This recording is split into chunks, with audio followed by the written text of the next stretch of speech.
Miranda est une araignée en fait. Je ne savais pas. Est-ce qu'à un seul moment donné dans la saison 1, on l'a vu tisser une toile à un quelconque moment? J'ai pas souvenir de tout. Et voilà, maintenant j'ai appris dans cet épisode que Miranda est une espèce de monstre araignée, puisque son truc c'est de tisser des toiles. Ce que ça apporte dans l'histoire pour l'instant, hein, mais bon, on verra bien. L'histoire commence alors que notre confrérie, nos chevaliers de la vengeance, toujours très con ce nom chevalier, mais bon, prévoit un petit peu ce qu'ils doivent faire. Déjà, il faut choisir un chef, il y en a deux qui se disputent.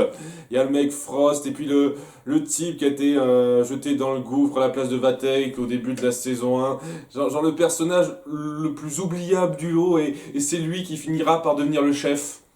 Si on dit son nom, je m'en souviens pas, honnêtement. Mais bon, voilà, c'est lui qui devient chef. Je comprends pas déjà pourquoi il faut qu'il choisisse un chef. Est-ce que la sorcière qui les a libérés, elle s'est dit ok, je les laisse se démerder maintenant, que je les ai libérés, je sais pas trop. Je sais pas, à leur place, je me dirais ok, c'est elle notre chef, quoi. C'est elle qui nous a libérés, elle a des pouvoirs bien plus puissants que les nôtres. On la suit, non, il faut un chef suppléant, une connerie comme ça, je sais pas. Bon, c'est donc le gars qui décide, qui arrive à être chef, et son plan, son ordre, c'est de s'attaquer à ceux qui ont trahi Phobos. Alors, juste un truc par rapport à ça. Je trouve quand même qu'il devrait en vouloir un petit peu à Phobos et compagnie, hein, parce que c'est à cause de ces hommes qu'il a été jeté dans le gouffre à la base. Bon, même s'ils se sont fait manipuler, ces hommes, mais quand même. Donc je sais pas, à sa place, je voudrais pas particulièrement me venger de ceux qui ont trahi Phobos sur le principe. Qui veuillent se venger de Vathek, ça, je comprends, mais parfaitement, mais le reste, j'avoue que je pige pas trop. Enfin bref. Un de ses premiers trucs, ce sera d'attaquer la ville qui est en pleine reconstruction. Il y a un moment que j'ai trouvé très sympathique, quand on voit au début que le village est reconstruit. Il y a donc le chef des anciens gardes de Phobos qui se démène pour reconstruire au plus vite et qui dit oui, si je fais ça c'est parce que j'ai mené des soldats, j'ai foutu ce village en l'air, donc j'ai envie de réparer mon erreur au plus vite. Il y a ce côté un petit peu culpabilité, on va un peu plus loin, on développe ça, j'ai bien apprécié.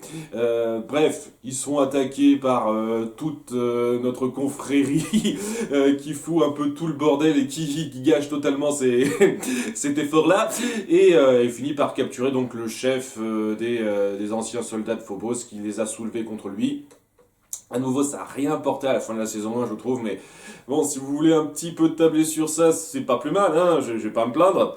Donc, il se fait capturer, et entre-temps, on va se centrer sur nos héroïnes, et là, ça devient beaucoup moins intéressant. C'est ça qui est dingue, en fait. Dès lors qu'on se centre sur nos héroïnes réellement, ça devient chiant presque en comparaison du reste. Donc ouais, on se centre un peu sur Cornelia et qui est toute maussade de plus être avec son chéri Caleb et qui a un peu de ressentiment. Sachant qu'à nouveau, techniquement, vous pouvez y retourner à n'importe quel moment. Vous pouvez revenir voir Meridian régulièrement. Il n'y a pas à être aussi déprimé par ça. Je trouve ça complètement con personnellement. Mais bon... Elle est maussade et elle a envie de passer à autre chose, notamment quand elle voit le grand frère de Tarani. Elle essaye un petit peu de le draguer. Et ça va nulle part pour l'instant. Et à un moment donné, il y a les filles qui essayent de lui offrir un chat pour la consoler. Elle s'en fout un petit peu. C'est surtout sa petite sœur qui en profite. Ouais, c'est inintéressant possible ça. Mais bon, tout d'un coup, elles sont appelées par un portail un petit peu différent d'habitude, qui les conduit non pas à Meridian, mais à Kandrakar. Alors... j'avoue que j'ai un peu de mal à comprendre comment ça fonctionne techniquement parlant. Si quelqu'un le sait en commentaire, qu'il n'hésite pas à me le dire. Mais bon, ouais, il y a elles qui sont appelées à cet endroit-là. Et il y a aussi d'autres personnes. Il y a Elion, Caleb, la devineresse et Blunk. Parce que c'est super important d'appeler Blunk. Et aussi leur grand-mère. Elle a été appelée histoire de dire que... voilà, elle existe. À nouveau, depuis quelque temps, elle sert à rien, cette femme, mais bon, elle est là, quoi. Et donc, tout le monde est appelé à cet endroit-là, qui est un petit peu à part, quoi. C'est une autre dimension en plus des deux autres. Et donc, on découvre tout un tas de personnages qui, je suis sûr, auront une importance plus tard. Ils sont présentés un peu rapidement, j'avoue que je m'en souviens à peine. Il y a juste l'oracle qui a l'air d'être le chef du coin, celui qui gère un peu tout. Il y a aussi 5 espèces de boules d'énergie, des auras, on appelle ça, une connerie comme ça, qui sont protégées par une femme chat. Je suis sûr que ça aura de l'importance plus tard, je sais pas du tout ce que ça veut dire pour l'instant, mais bon, c'est là. J'en parle sans le dire parce que je sens que ça va avoir de l'importance vu comment on le montre. Enfin bon, cet endroit-là était protégé par une barrière avant, et d'après ce que j'ai compris, les gardiennes devaient protéger cette barrière. Mais étant donné qu'elles ont vaincu Phobos, vaincu dans le sens emprisonné, ils pourraient facilement se faire libérer à n'importe quel moment, mais on va dire vaincu quand même. Surtout qu'on a montré qu'ils pouvaient se faire libérer super facilement, hein, quand on a vu l'épisode 1. Mais bon, hein, ils se sont dit, ok, tant pis, on va dire que c'est réglé, il n'y a plus de problème. Et cette espèce de barrière qui nous protège, on la lève. Ouais, j'avoue que je pige pas. Qu'est-ce que ça voulait dire cette barrière, techniquement parlant? J'ai pas bien saisi ça. J'ai vraiment pas bien saisi ce truc-là. Et donc, ce que ça a fait, le fait de la disparition de cette barrière, c'est que maintenant on peut plus faire de portail pour aller d'un monde à l'autre, mais des brèches. Voilà, ça va plus être des portails, ça va être des brèches qu'on va créer. C'est visuellement différent, mais c'est exactement la même chose. Bon, est-ce que ça veut dire que maintenant, en faisant des brèches, on sait exactement où on se rend, c'est pas vraiment clarifié, alors que quand on faisait des portails, on savait pas exactement où est-ce qu'il allait atterrir de l'autre côté? Je sais pas. À nouveau, hein, qu'on n'hésite pas à m'expliquer s'il y a un truc précis à savoir, sauf si c'est expliqué plus clairement par la suite, à ce moment-là, pas la peine de vous embêter, mais j'avoue que sur le coup, je vois pas l'intérêt, je vois pas ce que ça signifie en fait, cette espèce de barrière qu'ils ont levée là.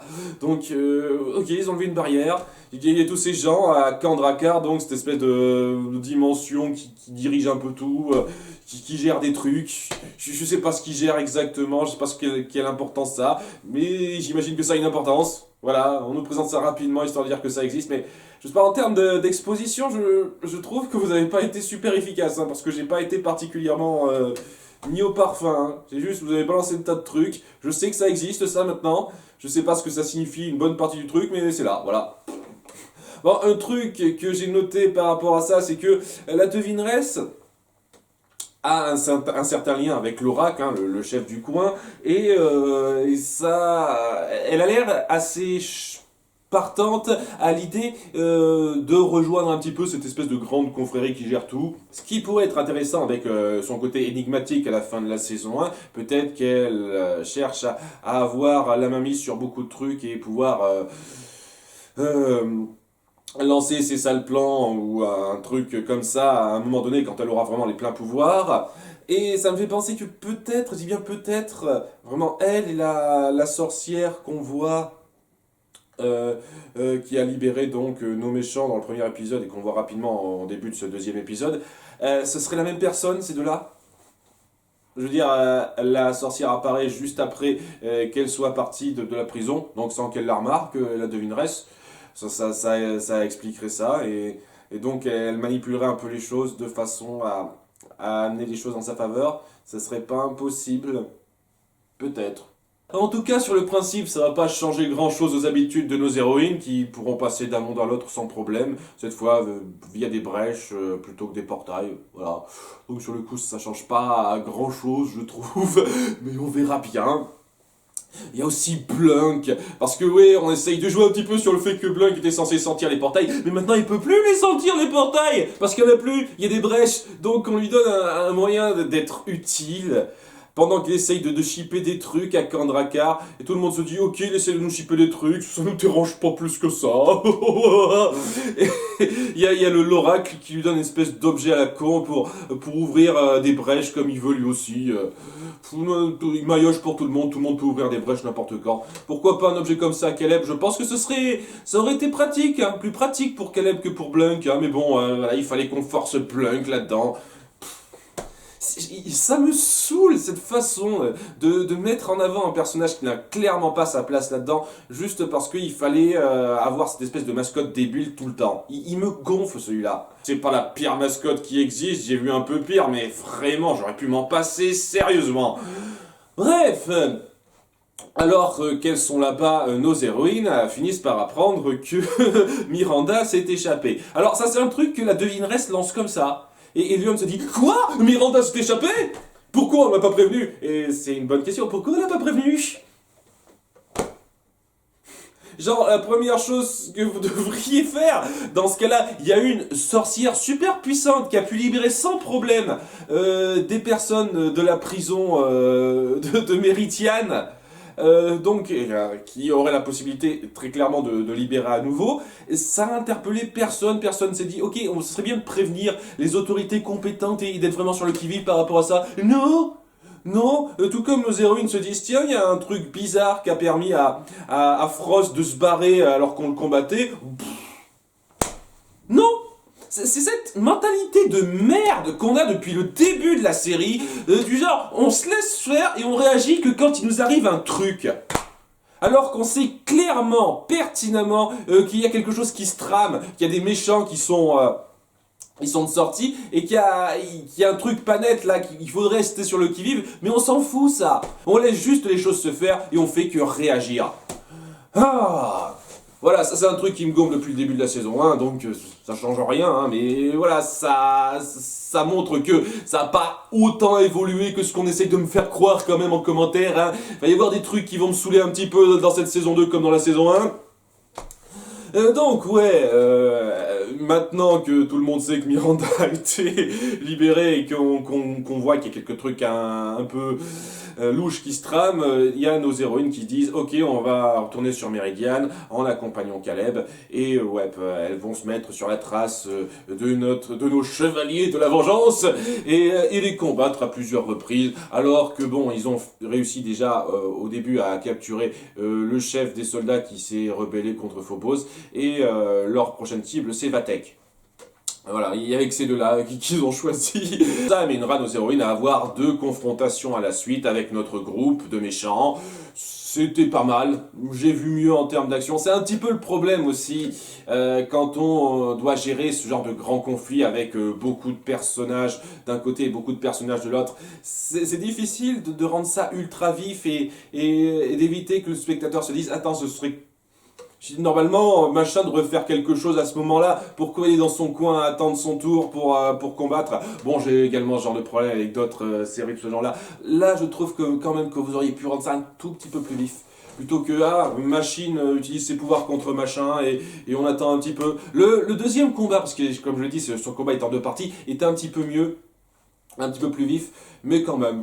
Moi, on aurait pu faire un petit peu mieux. Alors, un truc qui m'a également saoulé dans cet épisode, c'est les disputes entre Cornelia et Caleb. Parce que voilà, Caleb a retrouvé Cornelia, il essaie d'être gentil avec elle, mais elle est bougonne. T'as pas voulu de moi, t'as pas voulu rester avec moi, je te parle pas. Et donc, il y a cette espèce d'ambiance très froide entre ces deux-là. Elle est pas contente, lui aussi ça finit par le saouler. Ce qui fait que dans le premier combat, elle a du mal à manipuler, à gérer ses pouvoirs. Ce qui fait qu'elle les utilise un peu n'importe comment et sait pas trop exactement comment les doser. Et ça permet à nos méchants de se barrer et ça entrave nos héroïnes. Mais grâce à Blunk et son super flair, ils retrouveront nos méchants qui ont capturé donc leurs 2 otages. Il y aura tout un délire avec le fait que, apparemment, semble-t-il, il y a Miranda qui essaye de les piéger. Alors, je sais pas, ils se retrouvent dans une grotte. Et il y a Miranda qui tisse une toile dans la seule ouverture, ou une connerie comme ça, je sais pas trop, de la grotte pour les piéger. Et ils essayent de montrer ça comme un piège. Je vois pas le délire. Je pisse vraiment pas le délire là. Pourquoi ça les piégerait? Ils pourraient facilement détruire la roche, ils pourraient facilement détruire la toile d'araignée. Je pisse pas. Je pige vraiment pas le truc. C'est complètement con, quoi. Elle servait absolument à rien, Miranda, vous savez pas la gérer. Vous dites, ah tiens, elle fait ces trucs d'araignée depuis maintenant, hein, donc... Elle participe pas au combat, voilà. Au passage, oui, Elion est au courant, que Miranda s'est échappée, etc., qu'il y a tous ces méchants à combattre, mais elle ne participe pas. Malgré le fait qu'elle ait des super pouvoirs de princesse, elle ne participe pas. Ça aurait été pratique, mais non. Ok, tant pis.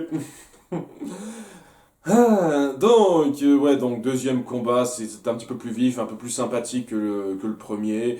Il y a Cornelia qui finit par gagner en assurance après que Caleb lui ait dit des mots d'encouragement et crée une espèce de super plante et qui se transforme en bourgeon puis en fleur. C'est joli. Ah, visuellement c'est joli, hein, je dis pas. Et donc ça finit par décontenancer tout le monde et nos méchants se barrent. J'imagine grâce à la magie de la vieille sorcière.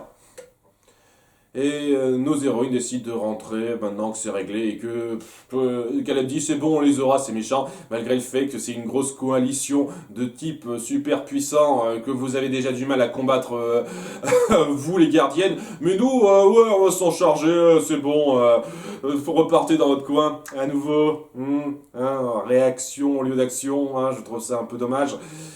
Et ouais, il y a un dernier détail qui me gêne.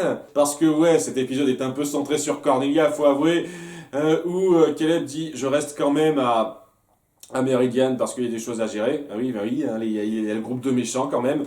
Il y a un truc que vous devriez faire les filles, c'est revenir régulièrement pour aider à gérer ça. Mais vous y pensez pas, bien entendu, vous y pensez pas. Hein. Vous êtes de super héroïnes comme d'habitude. Et Et donc, Cornelia est pas contente qu'il décide encore de mettre Meridian plus en avant, plutôt qu'elle, moi. Et donc, il se quitte sur une dernière impression un peu vache, voilà. Et en repartant par la brèche et en se retransformant, il y a un truc très bizarre qui se passe. Alors, j'ai vraiment pas compris ce délire. Peut-être parce qu'elle était à cran ou je sais pas quoi, mais en se retransformant en Cornelia normale, pas en gardienne, c'est la même, mais un peu plus grande. Elle fait genre 30 cm de plus. Pendant un petit moment, juste le temps que le frère de Tarani passe par là, parce que comme par hasard, elles réapparaissent pas loin de là où se trouve le frère de Tarani, et il est subjugué par cette nouvelle Cornelia, qu'on fait passer pour une autre, parce que oui, c'est un petit peu bizarre, quoi, c'est sa grande sœur à Cornelia, et il est subjugué par cette grande sœur. C'est la même, mais en plus grande, et il est subjugué par elle. Par contre, quand elle était plus petite, il n'était pas subjugué par elle, parce que, voilà, quoi. Donc, ok, et ça a l'air de lui plaire à Cornelia. Ce garçon passe pour moi, ça me plaît. Vous allez vraiment partir sur cette voie-là, merde. C'est naze.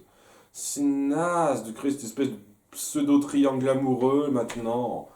Je déteste ce genre de truc, surtout quand ça vient n'importe comment comme ça. Il n'y a pas de raison claire pour qu'il y ait un troisième parti dans votre histoire de cœur.